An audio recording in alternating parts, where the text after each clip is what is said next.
কিছুদিন যাবৎ পড়েছি জ্বরের কবলে। মুখে তো কিছুই ভালো লাগে না, সব লাগে তিতো। এদিকে পেটেও কিছু দিতে হবে। তো ইনস্টাগ্রাম ঘাঁটতে ঘাঁটতে দেখলাম একজনেই ডিম দিয়ে ল্যাটকা খিচুড়িটার রেসিপি দিয়েছে। আমার না দেখে খুবই ভালো লাগলো।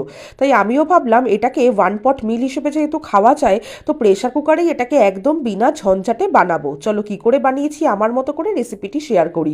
প্রথমে যে চাল দিয়ে আমরা ভাত খাই সেই চাল, কিছুটা পরিমাণ মুসুর ডাল আর ছোলার ডাল ভালো করে ধুয়ে রেখে দেবো। এবারে কড়াইতে তেল দিয়ে তাতে শুকনো লঙ্কা, তেজপাতা আর পাঁচফোড়ন দিয়ে এক এক করে তার মধ্যে কেটে রাখা আলু আর ডুমুডুমু করে কেটে রাখা পেঁয়াজগুলোকে দিয়ে নাড়াচাড়া করে নিয়েছি। এবারে 3টে ডিম দিয়ে ভালো করে ভেজে নিয়েছি। তার মধ্যে দিয়ে দিয়েছি চালগুলো। মশলার মধ্যে দিয়েছি কিছুটা টমেটো, আদা আর রসুনটাকে থেতো করে দিয়েছি। এছাড়া গুঁড়ো মশলার মধ্যে হলুদ গুঁড়ো, লঙ্কার গুঁড়ো, জিরে গুঁড়ো, ধনে গুঁড়ো আর একটু গরম মশলা গুঁড়ো দিয়ে ভালো করে কষিয়ে জল দিয়ে দিয়েছি। 2টো কাঁচা লঙ্কা দিয়েছি। নামানোর আগে দিয়েছি কিছুটা চিনি আর নুন মিশিয়ে নামিয়ে গরম গরম পরিবেশন করে দেখো, এটা কিন্তু দারুণ।